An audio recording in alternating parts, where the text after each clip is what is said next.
김건희 여사의 도이치모터스 주가 조작 연루 의혹과 관련해서 최근에 주식 매수를 승인하는 내용의 녹취록이 공개가 됐죠. 이원석 검찰총장 후보자가 공식 취임하게 되면 이 문제에 대해서 어떤 처분을 내릴지가 검찰 중립성의 시험대가 될 수 있다는 관측이 나오고 있습니다. 우철희 기자입니다. 도이치모터스 주가 조작 의혹의 몸통인 권오수 회장 재판에서 김건희 여사 연루 의혹과 관련한 구체적인 정황이 새롭게 공개됐습니다. 윤석열 대통령은 후보 시절 김 여사가 계좌를 맡겼다가 손해만 본 뒤 인연을 끊었다고 해명했지만 도이치모터스만 한 것이 아니고 한 10여 가지의 주식을 전부 했는데 손실을 봐서 저희 집사람은 거기서 안 되겠다 해서 돈을 빼고 그 사람하고는 절연을 했습니다.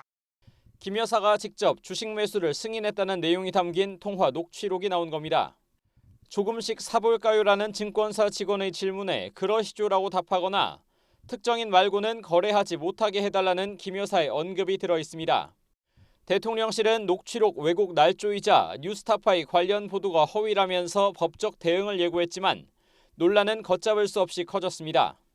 특히 더불어민주당은 검찰의 이재명 대표 허위 발언 혐의 소환 통보에 대한 맞불격으로 김 여사 특별검사법을 발의하고 윤 대통령이 거짓말을 했다면서 검찰에 고발까지 했습니다. 이원석 검찰총장 후보자의 국회 인사청문회에서도 치열한 공방이 이뤄졌습니다. 국민적 의혹이 큽니다. 그러나 검찰은 제가 느끼기로는 무혐의를 예비해 놓은 것 같습니다. 문재인 정부 때 수사가 이루어졌습니다. 의혹이 사실이라면 문재인 정부 때 그냥 넘어갔을까요? 이원석 후보자는 윤 대통령과의 인연에 분명하게 선을 그으면서 대통령에 대해서 한 번도 사석에서 형님이라고 불러본 적이 없고 문재인 정부 시절 배제된 검찰총장의 수사 지휘권을 복원해 자신이 수사를 책임질 수 있게 해달라고 강하게 요청했습니다. 지난 정부에서 법무부에서 수사 지휘권을 다시 되살려서 책임 있게 처리했어야 되는 거 아니에요? 검찰은 고발장을 접수한 지 2년 반이 지나고 지난 7월 수사팀이 교체된 뒤에도 사건을 계속 들여다보고는 있지만 가시적인 움직임은 포착되지 않았습니다.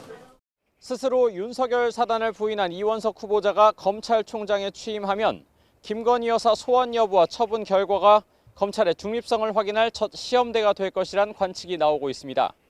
YTN 우철입니다.